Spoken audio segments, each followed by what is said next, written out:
خریدتے ہیں اور کتے لڑاتے ہیں. ان لوگوں سے جان چھڑاؤ. ان علماء کے قدم چومو جو مسجد تدریس پہ بیٹھتے ہیں تو شام تک رسول اللہ کی حدیثیں سناتے ہیں. اور جب ہمارے اسلاف نے، ہمارے بزرگوں نے ان کی قدردانی کی تھی تو دین سر بلند تھا.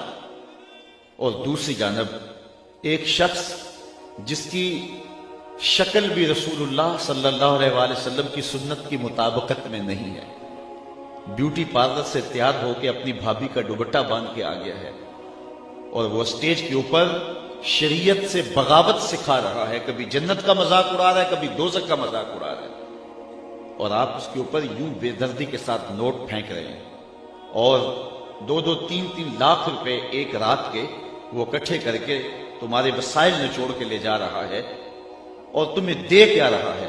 بدعملی کا سبق. ہرے تو کیڑی جنت دا کرنا ہے تذکرہ. یہ ہمارے اسٹیج پہ پڑھا جاتا ہے اور لوگ اس پہ جو ہے وہ نوٹ پھینک رہے ہوتے ہیں. میں نے کہا صاحب اسی جنت کا تذکرہ جس جنت کے لیے حضور ہاتھ پھیلا کے دعائیں مانگتے تھے، اسی جنت کا تذکرہ جس کے لیے میرے حضور نے فرمایا رب سے مانگو تو جنت الفردوس مانگو. قرآن کے ورق ورق پہ جنت کی تحریر دلائی گئی، جنت کے نقشے بیان کیے گئے، جہنم سے ڈرایا گیا. لیکن یہ یہاں کھڑا ہو کر کے کتنی جرأت اور کتنی بہادری کے ساتھ کہہ دیتا ہے کہ خدے تو کیڑی جنت دا کرنا ہے تذکرہ. اور یہاں جنت کا مذاق اڑایا جا رہا ہے، کبھی جہنم کا مذاق اڑایا جا رہا ہے. مجھے دیکھ کے جہنم کو آئے پسینہ. ہمارے استاد تھے، فرمایا کرتے تھے آج تیرے منہ میں طوطی بولتا ہے، جو کہنا ہے کہہ لے، یہ تو قیامت کے دن پتہ چلے گا پسینہ کس کو آتا ہے. حضرت شیخ احمد مجدد الفسانی علیہ رحمہ فرماتے ہیں جنت اللہ کی رضا کا مظہر ہے اور جہنم اللہ کے قہر و غضب کا مظہر ہے. جنت مانگنے کا مطلب یہ ہے رب کی رضا مانگنا، اور جہنم سے پناہ طلب کرنے کا مطلب یہ ہے اللہ کے قہر و غضب سے پناہ چاہنا. اور یہاں ممبر پہ کھڑے ہو کے مساجد کے اندر، محافل نات کے اندر لاکھوں روپے اس کام کے لیے صرف کیے جا رہے تھے. یہ گمراہی پھیلانی تھی تو میڈیا تھوڑی پھیلا رہے، انٹرنیٹ کے ذریعے تھوڑا گند پھیل رہے کہ مذہب کے نام پہ تم پیسے اکٹھے کر کے لوگوں کو بلا کے بے خوف کر رہے ہو جہنم سے اور جنت کا تمثل اڑا رہے ہو. تو آج اگر ہم بات کرتے ہیں تو کہا جاتا ہے کہ ذرا ہاتھ اولا رکھو. ہمارے گھر کو آگ لگ گئی گھر کے چراغ سے.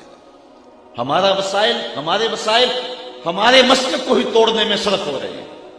میں ایک جگہ گیا تو میں نے کہا کہ تم لاکھوں روپے خرچ کرتے ہو اور نعت خوانوں کو دیتے ہو اور تمہارے ہی شہر کے اندر جو مدرسہ ہے اس کے بچے آج بھی ہاتھوں میں تھالیاں پکڑ کے روٹیاں مانگتے ہیں، تو تم سمجھتے ہو ہم جنت خرید رہے ہیں، قیامت کے دن تمہارا گریبان پکڑا جائے گا.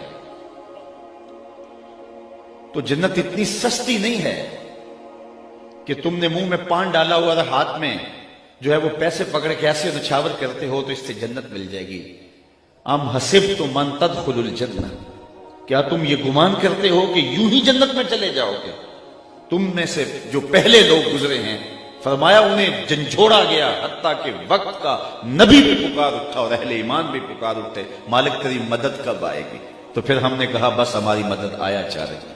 لوگوں کے سر پہ آرے رکھ کے پاؤں تلے تک چیر دیا گیا، جسم کو لوہے کی کنکیوں سے چھیدا گیا، اذیتوں میں، مشقتوں میں، مشکلوں میں مبتلا کیا گیا، اور ہم ایک رات میں جنت خرید کے فارغ ہو جاتے ہیں. تو ان لوگوں کو اپنے سٹیجوں سے اتارنا ہوگا. اور اگر میری ان باتوں کو آپ ہضم کر رہے ہیں تو میں ایک اور بات بھی کہنا چاہتا ہوں، ان بے عمل پیروں سے بھی جان چھڑا لو. ہاتھ جوڑ کے ان کو کہو ہمیں معافی دو، ہمارے مسلک کو بڑا لوٹ لیا تم نے، تمہاری 6 نسلیں کھا سکتی ہیں جتنا تم نے لوٹا ہے. اب ہماری جان چھوڑ دو، ہمیں مدارس کھڑے کرنے دو. ہمارا مسلک لٹ رہا ہے، ہمارے گھر کو آگ لگی ہوئی. اب ہماری جان چھوڑ دو اور ہمیں اپنے مدارس دینیاں کھڑے کر لینے دو، ہمیں سکول سسٹم کھڑے کر لینے دو، ہمیں تربیتی کورسز کے لیے ذہن سازی قوم کی کر لینے دو. تو آپ مہربانی فرماؤ ہماری جان چھوڑ دو. اگر آپ نے پیر بنانا ہے تو کسی عالم دین کو بنائیں، اس کو جو آپ نذرانہ دیں گے اس کی وہ کتاب خریدے گا اور رسول اللہ کے دین کے مسئلے بتائے گا. اور جن کو آپ نذرانے دے رہے ہو وہ اس سے کتے خریدتے ہیں اور کتے لڑاتے ہیں. سرمایہ بھی ہمارا، اور پھر سوشل میڈیا کے اوپر تصویریں چڑھتی ہیں اور لوگ ہمیں فون کرتے ہیں، جناب اس کی تردید کیجیے گا، اس کی تردید کیجیے گا۔ میں نے کہا صبح سے شام تک ہم تردید ہی تو کرتے پھرتے ہیں، کچھ تم بھی تو کرو نا۔ کیوں ان لوگوں سے بغاوت کیوں نہیں کرتے؟ نگہباں بن کے جو اہل چمن کی آبرو لوٹے، چمن والوں عقیدت چھوڑ دو ایسے نگہباں کی۔ یہ نگہباں نہیں ہیں، یہ رہزن ہیں، یہ ڈاکو ہیں۔ ان لوگوں سے جان چھڑاؤ۔ ان علماء کے قدم چومو جو مسجد تدریس پہ بیٹھتے ہیں تو شام تک رسول اللہ کی حدیثیں سناتے ہیں۔ اور جب ہمارے اسلاف نے، ہمارے بزرگوں نے ان کی قدردانی کی تھی تو دین سر بلند تھا۔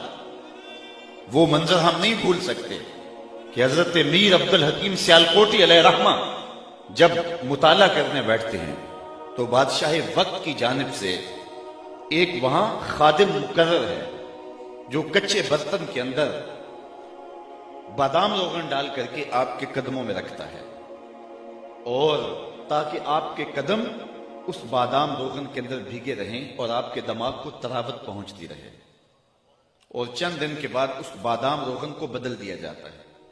تو وہ جو بادام روغن ہے کیا اس کو نالی میں بہا دیا جاتا ہے؟ بادشاہ کا حکم ہے اس کو پیک کر کے میرے گھر بھیجیں۔ اور جب وہ اپنے بیٹوں کو کھانے پر بٹھاتا ہے تو وہ بادام روغن آگے رکھتا ہے، اس کو کھاؤ، اس نے ایک عالم کے قدم چومے ہوئے۔ جب یہ تھی اہل علم کی قدردانی تو پھر ہم بانک پن پہ تھے، ہم عروج پہ تھے، پھر فتاوی عالمگیری لکھی گئی۔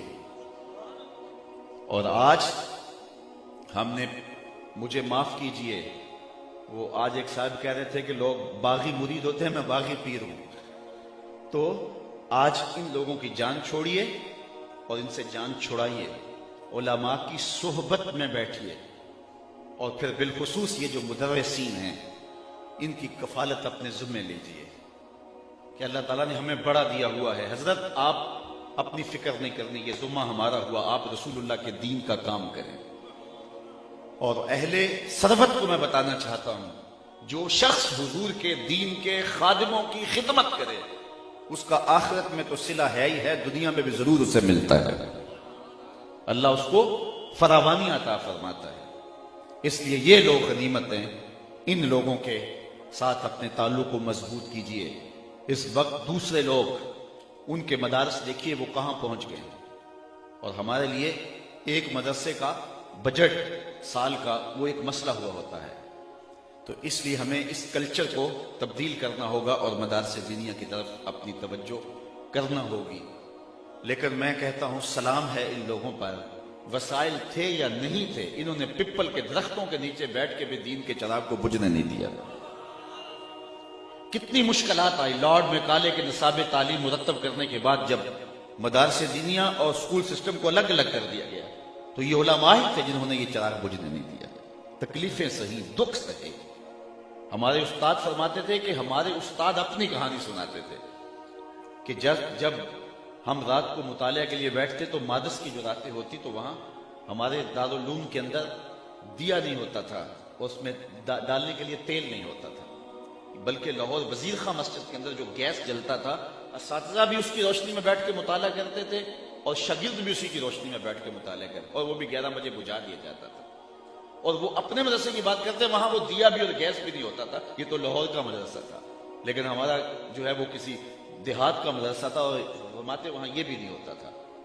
پھر وہاں سڑکوں کے اوپر گڈ چلتے تھے جن کے پیچھے لالٹینیں بندی ہوا ہوتی تھی، اور ہم کتابیں لے کے ان کے پیچھے جھک جاتے تھے، کئی میل تک پڑھتے جاتے تھے، اور جب واپس آتے تھے تو ادھر سے کوئی ایسی چیز نظر آ جاتی تو اس کے پیچھے ہم جھک جایا کرتے تھے۔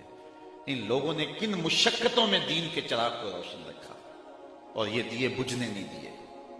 ان لوگوں قبروں پہ مزارات نہیں بنے، انہوں نے مدارس دینیہ کھڑے کیے، انہوں نے اپنی نسلیں نہیں پالی، انہوں نے شاگرد پالے۔ تو یہ لوگ غنیمت ہیں اور ان کا وجود غنیمت ہے۔ تو بہرحال میں جو آپ کے سامنے آیت کریمہ تلاوت کی، یہ میرا ایک درد تھا، اور گلی گلی اس وقت جو ہے وہ یہ درد پھیلا ہوا ہے، لیکن ہمیں عملی طور پہ پوری طرح کھڑا ہونا ہوگا اور اپنے اندر مسلک کے اندر تطہیر کے عمل کو شروع کرنا ہوگا۔ اور اسی طرح لوگ مڑے ان لوگوں سے. ایک وقت آیا آج سے کوئی 10 سال پہلے 8 سال پہلے کہ ان کی ڈیمانڈیں اتنی زیادہ بڑھ گئی نعت خوانوں کی کہ لوگوں نے کہا چلو اب خطباء کی طرف بڑھتے ہیں, تو چلو یہ کوئی دین کی بات بتاتے ہیں. لیکن جب یہ لوگ ادھر آئے تو یہ بھی علم بیچ رہے تھے, یہ بھی تقریر کے جو ہے وہ تقریر کی بولیاں لگوا رہے تھے. تو لوگ پھر ادھر پلٹ گئے, ادھر آتے ہیں تو یہی, ادھر آتے ہیں تو یہی.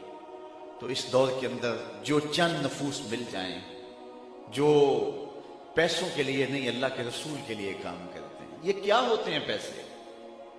کہ وہ کیا کسی نے کہا نا, ہر دو عالم قیمت خود گفتائی, نرخ بالا کن کی ارزانی ہنوز. تو دو جہاں کو اپنی قیمت لگا رہا ہے, کتنا سستا اپنے آپ کو بیچ رہا ہے, بہت سستا بک رہا ہے, اپنا وزن اور اپنی قیمت زیادہ لگا.